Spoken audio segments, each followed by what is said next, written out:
I would be surprised and delighted if we weren't in this current situation through the winter and into next spring. I think then let's regroup and work out where we are. But I expect there to be significant amount of coronavirus circulating at least into that time, and I think it's going to be quite optimistic for science fully to come to the rescue over that kind of time frame. But I have an absolute confidence in the capacity of science to overcome infectious diseases. It has done that repeatedly, and it will do that for this virus, whether it's by drugs, vaccines, or indeed other things that may come into play. So, for the medium to long term, I'm optimistic, but for the short to medium term, until this time next year, certainly I think we should be planning for this for what I consider to be the long haul out into 2021.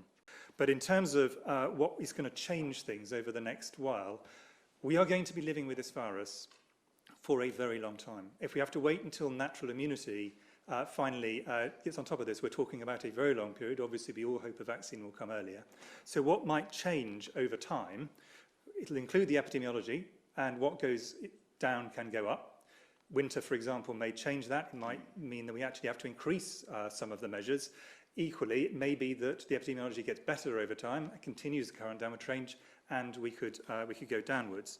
The second thing that will change is the recent thing, the thing that was published today on dexamethasone, is we hope only one of a whole series of scientific advances that will change our countermeasures and therefore our understanding of the risk.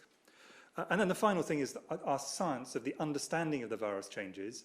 When we started off this pandemic, we really had very limited understanding about what countermeasures would work. We still have a long way to go in terms of learning all the details. Every few weeks, we have a different understanding of this virus, and therefore, as our understanding changes, our countermeasure changes, and the epidemiology changes, of course, there may be a possibility to relax some things, and there may be sometimes a need to increase others. So I think this shouldn't be seen as a static picture for several different reasons, but it's going to be a long haul, and we really, everybody standing here fully appreciates this is going to be a long haul.